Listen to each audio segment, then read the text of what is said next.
Mark Rogers TV back with you as we continue our series rating, then ranking every schedule in college football. Power 5, that's 68 schedules. Those are the 5 main conferences, plus Army, UMass, Notre Dame, BYU. All right, we are up to schedule number 17, and we want to remind you that you can catch the audio versions on Stitcher, Podbean, and iTunes. Just search Mark Rogers TV. And if you haven't subscribed to my YouTube channel and you're a college football fan, if you're not, don't worry about it. If you are a college football fan, you catch the best content right here covering the nation with some of the top broadcasters, bloggers, and myself on analysis. And we always want to hear from you as well. South Carolina has the 10th most difficult schedule in the SEC. It's number 17 in college football. Here's why.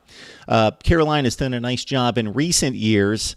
Look at the last 5 to 6 years in regards to scheduling, because they've got the difficult task of facing Clemson every year. And so that is turned into one of the more difficult assignments in college football, and they will play Clemson at home in Columbia.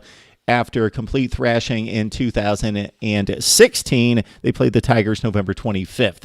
Okay, South Carolina, in addition to that, has added the likes of North Carolina, in particular Central Florida when they were really good, to the mix, as well as many of the teams in the SEC who used to only play one Power 5. They're playing 2.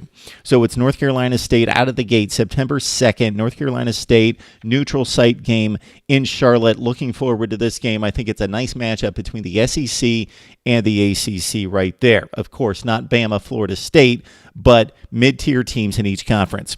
All right, what you look at, especially in the SEC Eastern Division, but in any division set up in college football, you know who the division opponents are. They're the same every year. Who does that team play in the other division? So you need to go back to the initial video, check out our rating system and how we put this all together. So for South Carolina, the assignment is pretty difficult, but considering that they could have gotten Alabama, LSU, and Auburn, South Carolina got off pretty well, and one of the reasons why they have the 10th most difficult schedule out of 14 in the SEC. They've got Texas A&M on the road, and then Arkansas. Those are back-to-back games, September 30th and October 7th. So they get the mid-tier teams or maybe the lower echelon. We shall see. This is all projection out of the SEC Western Division.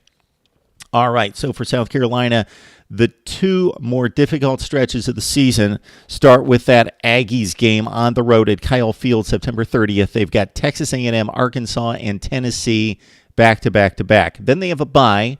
Then another pretty difficult stretch with Vandy, Georgia on the road, and Florida. So 2 3-game stretches for South Carolina to try to maintain to get to postseason play.